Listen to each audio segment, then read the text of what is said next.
When living with diabetes, monitoring your blood glucose levels is extremely important. But doctors also pay particular attention to your HA1C levels to determine how your diabetes is being managed. HA1C levels is a test that looks at your blood glucose levels for a period of 3 months. In more detail, it measures the amount of sugar that clings to the protein hemoglobin in the red blood cells. Typically, HA1C levels should be kept under a rating of 6 to 7. For diabetics, a healthy level of HA1C will depend on the individual's treatment plan. If your HA1C levels rise above 7, you are more at risk of developing diabetes complications, including diabetes mellitus. As a result, it can make diabetes management more strenuous. So, how can you ensure your next HA1C test stays low in a healthy range? Don't go anywhere and keep watching. In this video, we're about to share the number one thing you need to do to ensure your hemoglobin A1C stops being high. But before we dive in, can you do us a favor and like this video? Ring the bell for future notifications and make sure to subscribe to the Diabetics Talk channel for more help in managing diabetes.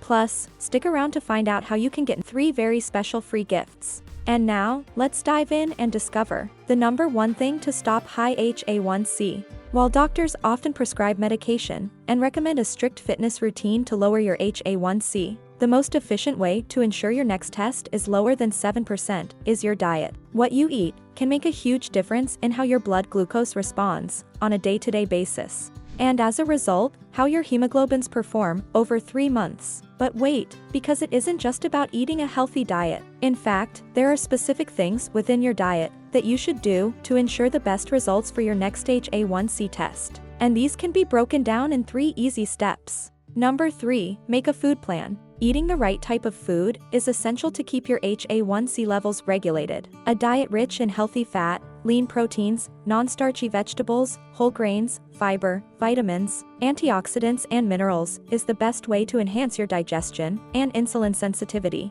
And as a result, manage your diabetes. Some of the best foods for diabetics include fatty fish, eggs, leafy greens, nuts and seeds, Greek yogurt, beans, berries, and tea. Many studies have found that these foods can help improve insulin sensitivity, reduce inflammation, decrease blood lipids, including cholesterol and triglycerides, and regulate blood glucose levels, as well as HA1C levels. But that doesn't mean any other food that doesn't fall into this list is bad for diabetics. On the contrary, a plate that includes foods from different color groups, also known as the rainbow diet, is a great way to ensure that your body gets a variety of nutrients. However, when it comes to HA1C levels, the way you build your plate is the most important.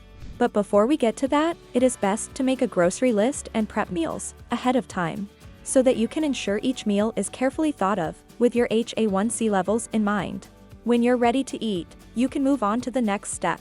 Number 2. Measure portion size. Each food on your plate should provide a specific group of nutrients and complement the others, so that your plate is as balanced and good for your HA1C levels as it can be. And it all comes down to portion size. But don't be overwhelmed.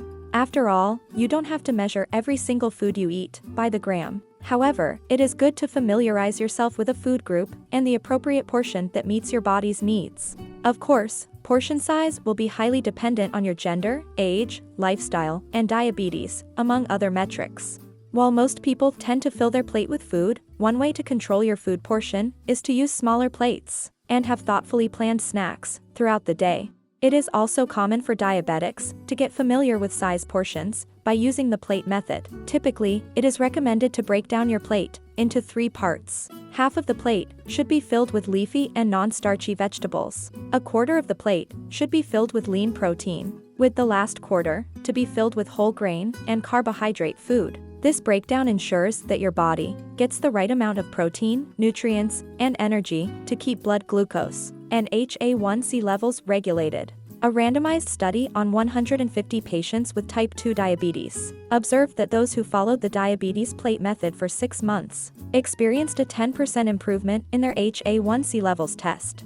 The diabetes plate method provides an easy way to measure food portions without making things difficult on a day-to-day basis. You can eat any food from the recommended list without being worried about overeating. However, if there's one thing you may want to measure a little more strictly, and if you want to stop your levels of HA1C from going high, it is our last step: But before you find out what it is, are you ready for your free gifts? Discover an entire world of diabetes-fighting foods with our new book, The 10 Incredible Foods That Reduce Blood Sugar.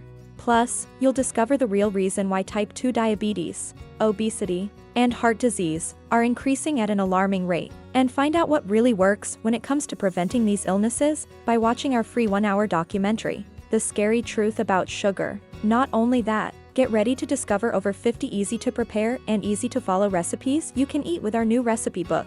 Amazing alternatives to rice, pasta, and bread. These amazing gifts are free and waiting for you to grab them in the description box below. And now, the last step to stop high HA1C levels is: Number 1. Track your carbs. Along with a food plan and portion control, tracking your carbohydrate intake will help ensure your HA1C levels are regulated. Once again, the appropriate amount of carbs will vary from person to person, and it is best to seek advice from a dietitian to find out what is right for you. But by being mindful of the type of carb you eat and your carb limit per day, you will be able to have more control over your HA1C results. Studies have found that a low-carbohydrate diet can significantly reduce HA1C levels. Overall, if you want to reduce your HA1C levels, look after your diet for the next 3 months, and you might observe some impressive changes. And there you have it. 3 ways to stop high hemoglobin HA1C levels. Number 3. Make a food plan. Number 2. Measure portion size by using the plate method. And number 1. Track your carbs. Now, we want to hear from you. What do you think about diet regulation for HA1C levels? Are there any topics that you want us to feature in our channel? Share your thoughts in the comment section below. And before you leave, make sure to claim your free gifts by clicking the link in the description below. And don't forget to subscribe to our channel and hit that bell button for more diabetics talk. We want to keep making informative research-based videos for you. So if you got value from this video and would like more of it, you can send us a super thanks by clicking the thanks button at the bottom of the video. Thanks for watching. We hope you're having a diabetes fighting day.